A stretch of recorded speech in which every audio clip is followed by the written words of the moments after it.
गांव के एक कोने में एक छोटा सा घर था, जहां रामलाल अपनी पत्नी और इकलौते बेटे मोहन के साथ रहता था। रामलाल गांव के साधारण किसान थे। खेती बाड़ी से जो थोड़ा बहुत आमदनी होती थी, उसी से घर का खर्च चलता।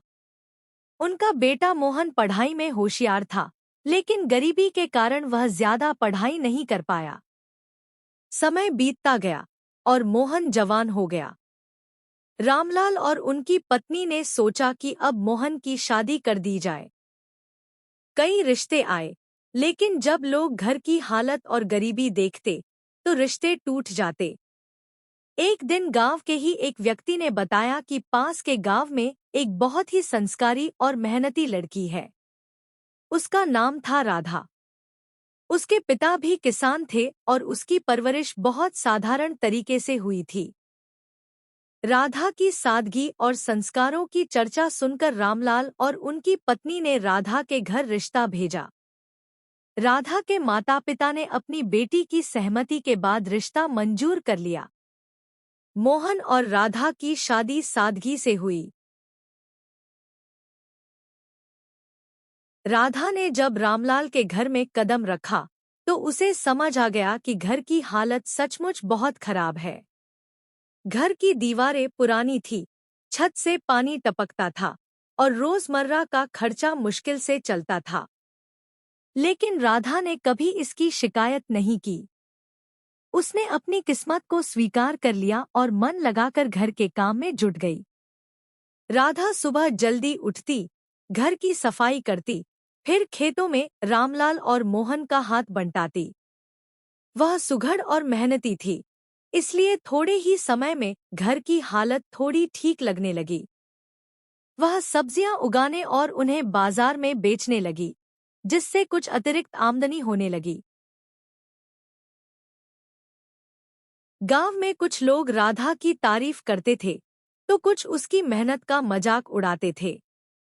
कुछ औरतें कहतीं, अरे, इस घर में तो बहू भी मजदूरी करने लगी। लगता है इसे कभी आराम नहीं मिलेगा। राधा यह सब सुनकर मुस्कुराती और कहती, मजदूरी में शर्म की बात नहीं। मेहनत ही इंसान को बड़ा बनाती है। राधा की मेहनत रंग लाने लगी। उसने घर की पुरानी दीवारों को खुद सफेद चुने से रंग दिया। घर की छत को ठीक करवाया। उसने रामलाल और मोहन को भी प्रोत्साहित किया कि वे खेतों में नई तकनीक अपनाएं। धीरे धीरे खेतों की पैदावार बढ़ी और आमदनी में सुधार होने लगा। एक दिन अचानक रामलाल बीमार पड़ गए। इलाज के लिए पैसे नहीं थे। राधा ने गांव वालों से मदद मांगी, लेकिन ज्यादातर ने मुंह मोड़ लिया। तब राधा ने साहस दिखाते हुए अपनी छोटी सी चूड़ी बेच दी और रामलाल का इलाज करवाया। रामलाल की सेहत में सुधार हुआ, लेकिन इस घटना ने पूरे परिवार को हिला दिया। राधा ने ठान लिया कि वह अपने परिवार को गरीबी से बाहर निकालेगी। उसने मोहन को प्रोत्साहित किया कि वह गांव के बाजार में अपनी दुकान खोले। मोहन को शुरू में झिझक हुई, लेकिन राधा ने उसका हौसला बढ़ाया। उसने अपनी बचत से मोहन को दुकान के लिए सामान खरीदने में मदद की। धीरे धीरे मोहन की दुकान चल पड़ी। गांव के लोग उसकी ईमानदारी की तारीफ करने लगे। राधा ने अपनी मेहनत से साबित कर दिया कि सही सोच और दृढ़ संकल्प से हर मुश्किल को पार किया जा सकता है। सफलता का स्वाद। कुछ सालों बाद रामलाल का परिवार खुशहाल हो गया। मोहन की दुकान बड़ी हो गई थी और खेतों से भी अच्छी आमदनी होने लगी थी। राधा अब गांव की औरतों के लिए प्रेरणा बन चुकी थी।